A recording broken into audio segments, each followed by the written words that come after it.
ہماری ویڈیوز دیکھنے کے لیے ہمارے چینل صراط جنت کو سبسکرائب کریں۔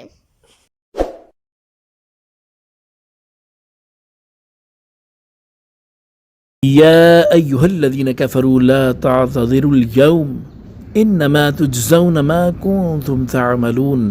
اے کافروں، آج تم بہانے نہ بناؤ، تمہیں اسی کا بدلہ دیا جائے گا جو تم کرتے تھے۔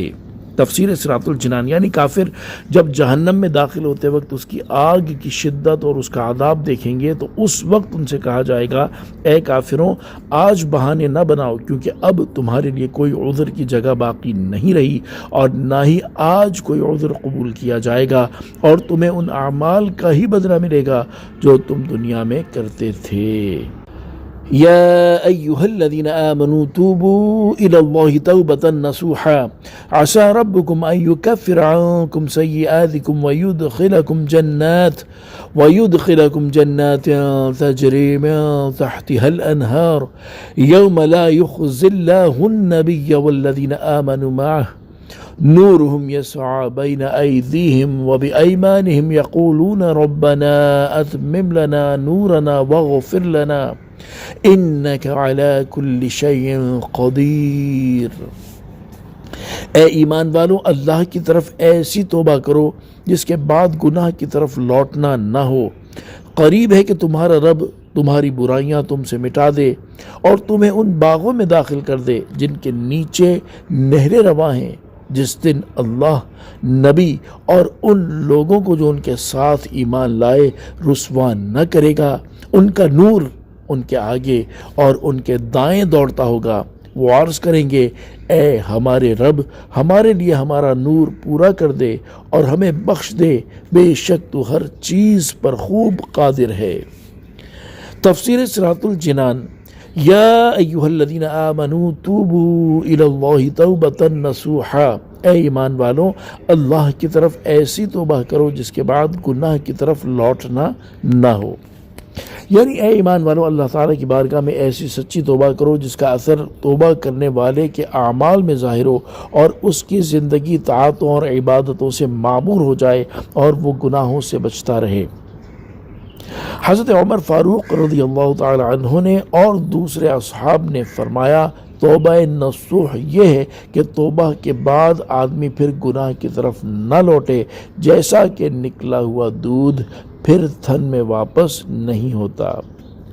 عسیٰ ربکم، قریب ہے کہ تمہارا رب، ارشاد فرمایا قریب ہے کہ تمہارا رب توبہ قبول فرمانے کے بعد تمہاری برائیاں تم سے مٹا دے اور قیامت کے اس دن تمہیں ان باغوں میں لے جائے جن کے نیچے نہریں رواں ہیں، جس دن اللہ تعالیٰ نبی کریم صلی اللہ تعالیٰ علیہ وآلہ وسلم اور ان کے ساتھ کے ایمان والوں کو رسوا نہ کرے گا۔ پلے صراط پر ان کا نور ان کے آگے اور ان کے دائیں دوڑتا ہوگا، اور جب وہ ایمان والے دیکھیں گے کہ منافقوں کا نور بجھ گیا تو وہ عرض کریں گے، اے ہمارے رب، جنت میں داخل ہونے تک ہمارے لیے اس نور کو باقی رکھ، اور جب کافروں کو جہنم میں گرتا ہوا دیکھیں گے تو عرض کریں گے، اے ہمارے رب، ہمیں بخش دے، بے شک تو ہر چیز پر قادر ہے۔ سورہ تحریم آیت نمبر 8 میں اللہ تبارک و تعالی نے ایمان والوں کو ارشاد فرمایا کہ اے ایمان والوں، اللہ کی طرف ایسی توبہ کرو جس کے بعد گناہ کی طرف لوٹنا نہ ہو۔ اس آیت کی مزید تفسیر انشاءاللہ سنتے ہیں۔ فی زمانہ حالات ایسے پرفتن ہیں کہ گناہ کا ارتکاب کرنا بے حد آسان، جبکہ گناہ سے بچنا بے حد دشوار اور نیکی کرنا بہت مشکل ہو چکا ہے۔ لہذا ہر مسلمان کو چاہیے کہ گناہوں سے بچنے اور نیک کام کرنے کی بھرپور کوشش کرے، اور جو گناہ اس سے سرزد ہو چکے ہیں ان سے سچی توبہ کرے، کیونکہ سچی توبہ ایسی چیز ہے جو انسان کے نامہ اعمال سے اس کے گناہ مٹا دیتی ہے۔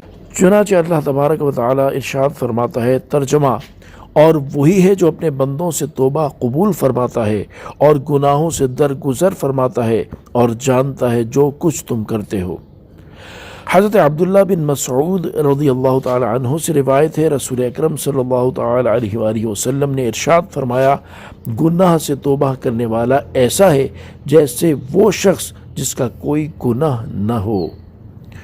اور حضرت انس رضی اللہ تعالی عنہ سے روایت ہے، رسول کریم صلی اللہ تعالی علیہ وآلہ وسلم نے ارشاد فرمایا، جب بندہ اپنے گناہوں سے توبہ کرتا ہے تو اللہ تعالیٰ اعمال لکھنے والے فرشتوں کو اس کے گناہ بھلا دیتا ہے، اس کے اعضاء کو بھی بھلا دیتا ہے اور اس کے زمین پر نشانات بھی مٹا ڈالتا ہے، یہاں تک کہ جب وہ قیامت کے دن اللہ تعالیٰ سے ملے گا تو اس کے گناہ پر کوئی گواہ نہ ہوگا۔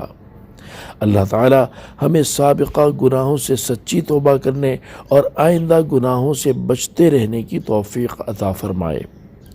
اس آیت مبارکہ یا ایھا الذین آمنوا توبوا الی اللہ توبۃ نصوحا سے 5 باتیں معلوم ہوئی۔ نمبر 1، توبہ گناہوں کی معافی اور جنت کا مستحق ہونے کا ذریعہ ہے۔ نمبر 2، متقی مومن قیامت کے دن حضور اکرم صلی اللہ تعالی علیہ وآلہ وسلم کے ساتھ ہوں گے۔ نمبر 3، قیامت کا دن نبی کریم صلی اللہ تعالی علیہ وآلہ وسلم اور ان کے ساتھ والوں کی عزت کا، جبکہ کافروں کی رسوائی کا دن ہوگا۔ نمبر 4، مومن اگرچہ گناہگار ہو لیکن انشاءاللہ آخرت کی رسوائی سے محفوظ رہے گا، اگر اسے سزا بھی دی جائے گی تو اس طرح کہ اس کی رسوائی نہ ہو۔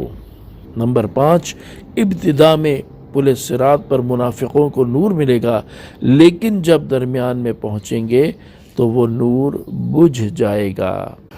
اللہ تبارک و تعالی ہمیں سچی توبہ کرنے کی توفیق عطا فرمائے اور گناہوں سے پاک و صاف ہو کر اپنی بارگاہ میں حاضر ہونا نصیب فرمائے۔